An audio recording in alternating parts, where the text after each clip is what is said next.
Hi, this is Deboki, and today I am going to be reviewing The Count of Monte Cristo by Alexandre Dumas. The Count of Monte Cristo is Dumas' classic and epic tale of revenge. It tells the story of Edmond Dantes, who is a sailor who is falsely accused of treason, and he was able to escape from prison and comes back decades later as the Count of Monte Cristo, a mysterious figure who is hell-bent on getting his revenge. I am not sure why I decided that I wanted to read The Count of Monte Cristo. It was sort of just an impulse that somehow I was also constantly putting off. I just somehow decided that I wanted to read it at some point, but then every time I would look at the book and see how big it was, I was like, it can't be that good. Like, there's no way a book that big can actually be good.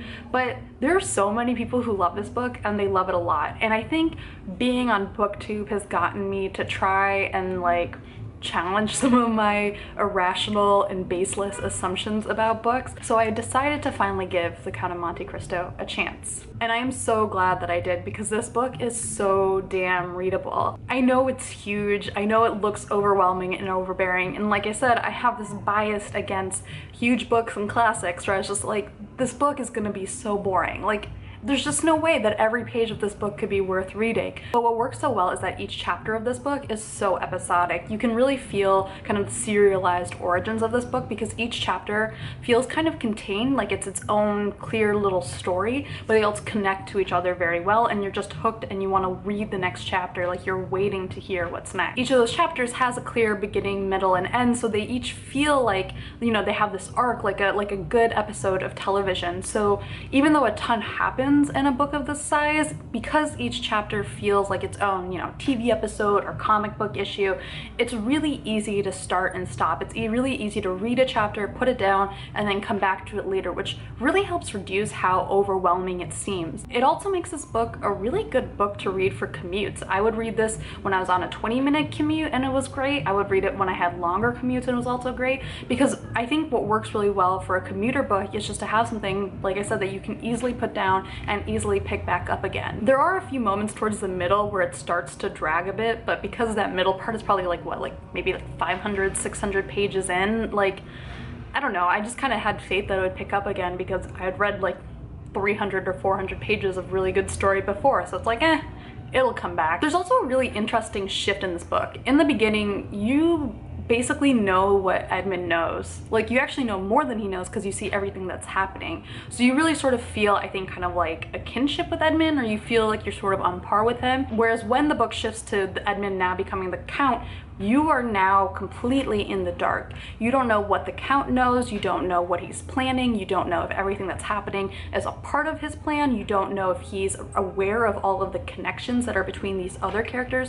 You are completely in the dark. As the reader, Edmond shifts into such a mysterious figure that you can kind of feel sort of that sense of mystery that the other characters feel about him, even though you've been following him for this whole a bajillion pages worth of story. You don't know how all the pieces of his revenge are gonna come together, but when they do, it's so satisfying. It's like the TV show Leverage, but like with carriages instead of cars and bank heists. There's so many different hidden connections between different characters that get revealed over the course of the book that it kind of feels like running headlong into a spider's web, but less gross. It actually kind of reminded me a lot of Korean dramas. Like, there's a lot of secrets, there's like these hidden relationships between different characters, sometimes ones that go far into the past. And there's also a feeling that there's like only 10 people in the world and they all know each other.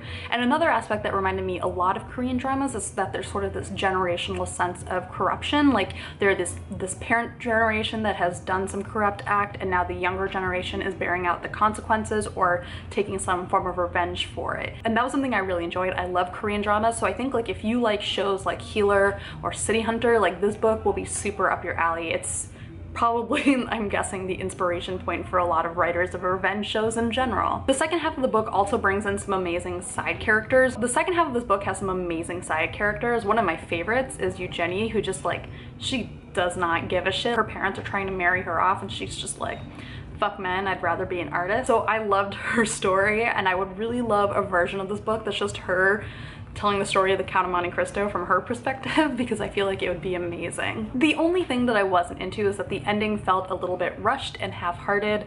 Like, Dumas wasn't really into writing it that much either. To explain this first, there are two love interests for Edmund, or the Count, throughout the book. The first is the woman that he was going to marry in the beginning, but who he was ultimately separated from when he went to prison. Her name is Mercedes, and she comes back in the second half of the book. The other is a young Greek woman who the Count is taking care of. Her name is Haiti, and she's barely a love interest. Like, nominally, Dumas has written that she is in love with the Count, and that is a thing, but the whole execution of that story is really bare bones and almost insulting to the character, in my opinion.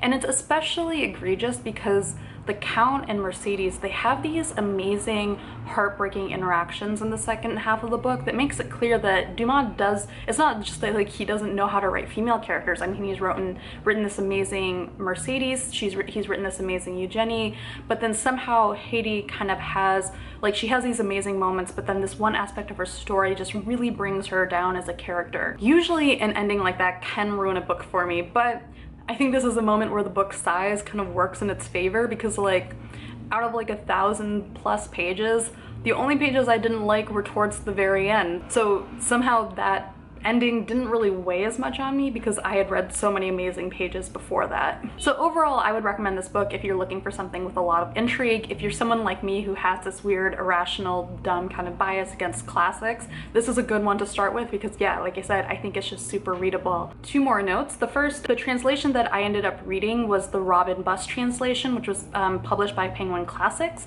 That is unabridged. I had also previously, when I first started reading the book, I had started with the Everyman's Library version just because that was what was available at my library. I enjoyed both translations. I don't know if the Everyman's version has everything that the Robin Buss does, but I just decided to go with the Buss version because everyone says that it's amazing. I enjoyed them both. They were both good. So you can make up your mind if you decide you want to read which one is worth picking up. The other note is that Rincey over at Rincey Reads is doing a read-along for The Three Musketeers by Dumas this month.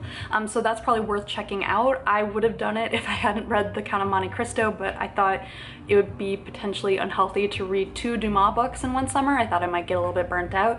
But I feel like if any of the things that I was talking about with The Count of Monte Cristo sounded appealing to you, I'm guessing, because it's Dumas based on the summary, that The Three Musketeers will probably also be great. So check that out as well if you're interested in starting with Dumas this summer. So let me know if you guys have read The Count of Monte Cristo, how you enjoyed it. If you've read Dumas and have recommendations about where I should go from here, also let me know. And yeah, thank you guys for watching. Bye.